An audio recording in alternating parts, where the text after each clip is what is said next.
ఒకటే వినిపిస్తున్నా, పార్టీ ఏ పార్టీ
కోట్లు తిన్న కేసీఆర్ ఏ ముఖం పెట్టుకుని ఓట్లు అడుగుతావు అంటుండు. మరి నీ ముఖం ఎక్కడి నుంచి తెచ్చి ఓట్లు అడుగుతున్నావు? కేసీఆర్ గారికి ఉన్న మంచి పేరు చెడగొట్టనికే ఈ రోజు ఆర్ఎస్ ప్రవీణ్ కుమార్ బీఆర్ఎస్ లోకి వచ్చిండు. ఆయన 10 సంవత్సరాలు చేసిన పనిని పాడు చేసి ఈ రోజు తెల్కపల్లిలో ఉన్న బీఆర్ఎస్ కార్యకర్తలను అవమానపరిచిన ఆర్ఎస్ ప్రవీణ్ కుమార్ వచ్చిండు. తెల్కపల్లి బీఆర్ఎస్ నాయకులారా ఒకసారి ఆలోచించండి. మీ పార్టీని నాశనం పెట్టినట్టు ఐరన్ లెగ్ శాస్త్రలాగా వచ్చి ఆయన అడుగుపెట్టినప్పటి నుంచి అందరూ బయటకు వస్తూనే ఎవరు, పార్టీలు ఎవ్వరు ఉంటలేరు. మీ పార్టీని నాశనం చేయడానికే ఆర్ఎస్ ప్రవీణ్ కుమార్ ఈ రోజు బీఆర్ఎస్ లోకి వచ్చాడు. గత 5 సంవత్సరాలుగా ఒక జెడ్పీటీసీగా మీ అందరికీ సేవ చేస్తుంటే జిల్లా పరిషత్ చైర్మన్ గా నన్ను కాకుండా అడ్డుపడ్డారు. ఒకసారి అడ్డుపడ్డారు, రెండోసారి సీఎం ని కలవకుండా అడ్డుపడ్డారు. కానీ మూడోసారి ప్రధానమంత్రి నరేంద్ర మోడీ గారిని నాగర్ కర్నూలు తీసుకొచ్చి ఆయన పక్కన కూర్చొని నాగర్ కర్నూలు వాసులందరికీ కూడా నరేంద్ర మోడీ గారిని పరిచయం చేసిన గొప్ప అదృష్టం నాకు దక్కింది మీ అందరి ఆశీర్వాదం వల్ల. సర్పంచ్ ఎన్నికలు కాదు, ఎమ్మెల్యే ఎన్నికలు కాదు, జిల్లా పరిషత్ ఎన్నికలు కాదు, ఇవి ఢిల్లీ ఎన్నికలు, నరేంద్ర మోడీ గారి ఎన్నికలు. మీరేసే ఓటు డైరెక్ట్ గా నరేంద్ర మోడీ గారికి వెళ్తుంది. నరేంద్ర మోడీ గారు ప్రధానమంత్రి అవుతారు. మొన్న ఆర్ఎస్ ప్రవీణ్ కుమార్ గారు ఆయన సిర్పూర్ లో ఇల్లు కట్టుకున్నా నా శేష జీవితం అంతా సిర్పూర్లోనే గడుపుతున్నాడు. ఆడ ఓడగొడితే మళ్ళీకి వచ్చి నాది అలంపూర్, నేను మర్చిపోయిపోయినా, సిర్పూర్ కి అలంపూర్ కి నాకు తేడా తెలియదు అంటున్నాడు. ఇప్పుడు మీ బిడ్డ, మీ తెల్కపల్లి మనవన్ని నేను ఇక్కడికి వచ్చిన మీ ప్రాంత బిడ్డగా, పార్లమెంట్ అభ్యర్థిగా మీ అందరి దీవెనలు తీసుకోవడానికి మీ ముందుకు వచ్చిన.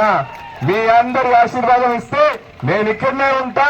మీ అందరి కోసం 24 గంటలు కష్టపడి పనిచేస్తా. మా ఊరి మనవడు బాగా పనిచేస్తున్నాడు అనిపించేలా పనిచేస్తా. ఈ రోజు రాజకీయాల్లో భారతీయ జనతా పార్టీ గొప్ప స్థాయిలో భారతదేశాన్ని తీసుకెళ్లిన నేత నరేంద్ర మోడీ గారు. అటువంటి నేతకు ఈ రోజు మీ అందరికీ అడగకుండానే 2.5 ఏళ్లుగా ఫ్రీ బియ్యం ఇస్తున్నాడా? మళ్ళా 5 ఏళ్ళు ఇస్తున్నాడు, ఫ్రీ బియ్యం ఇస్తున్నాడు. మీకు అందరికీ కరోనా ఉన్నా సరే వ్యాక్సిన్ సూది మందు ఫ్రీగా ఇచ్చిండు. ప్రపంచం అంతా కేవలం భారతదేశానికి కాదు. మంచి మనిషి, నిజాయితీ గల నేత, అటువంటి నేతకు ఓటేసే అద్భుతమైన అదృష్టం ఈ రోజు మన తెల్కపల్లి ప్రాంత ప్రజలకు వచ్చింది. కాబట్టి ఈ సోమవారం కాక వచ్చే సోమవారమే ఎలక్షన్. మొన్న మంచి నిర్ణయం చేసుకుని మంచోడిని గెలిపించుకోరు ఎమ్మెల్యేగా. కానీ ఆ 6 గ్యారెంటీలు పూర్తి కావు. కాంగ్రెస్ పార్టీ పూర్తి చేయదు. మీకు 2500 వచ్చినా, తులం బంగారం వచ్చిందామా, పెన్షన్ వచ్చిందామా, సిలిండర్ అన్న ఇచ్చిరా, కనీసం రైతు బంధు ఇచ్చిరా, రుణమాఫీ చేసిర్రా? 6 గ్యారెంటీలు పోయినా భారతదేశానికి ఒకే ఒక గ్యారెంటీ, నరేంద్ర మోడీ గ్యారెంటీ. మీకు ఒకటి వినిపిస్తా. ఇప్పుడు భారతదేశంలో నరేంద్ర మోడీ అంటే ఎంత గొప్పడో ఒకటి వినిపిస్తాను, వినండి.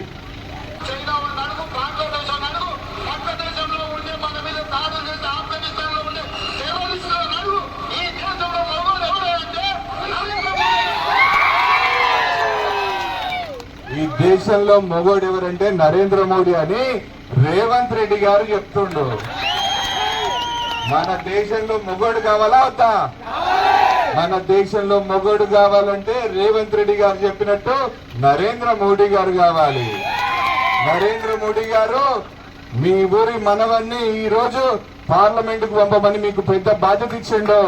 మీరు దాన్ని నెరవేర్చి మీరందరూ ఆశీర్వదిస్తే నరేంద్ర మోడీ గారికి రేవంత్ రెడ్డి గారు చెప్పినట్టుగా ఒక మగుని ప్రధానిగా చేద్దాం. మళ్ళీ తెలంగాణ ప్రజల ముందరకు నాకు ఓటేయండి అని వస్తా ఉన్నాడు. దాదాపుగా 1,20,000 కోట్ల రూపాయలు తిన్న ఈ కేసీఆర్ మరి ఇవాళ మళ్ళీ ఏ ముఖం పెట్టుకొని తెలంగాణ గెలిపించండి, మా ఎఫిషియన్సీ గెలిపించండి.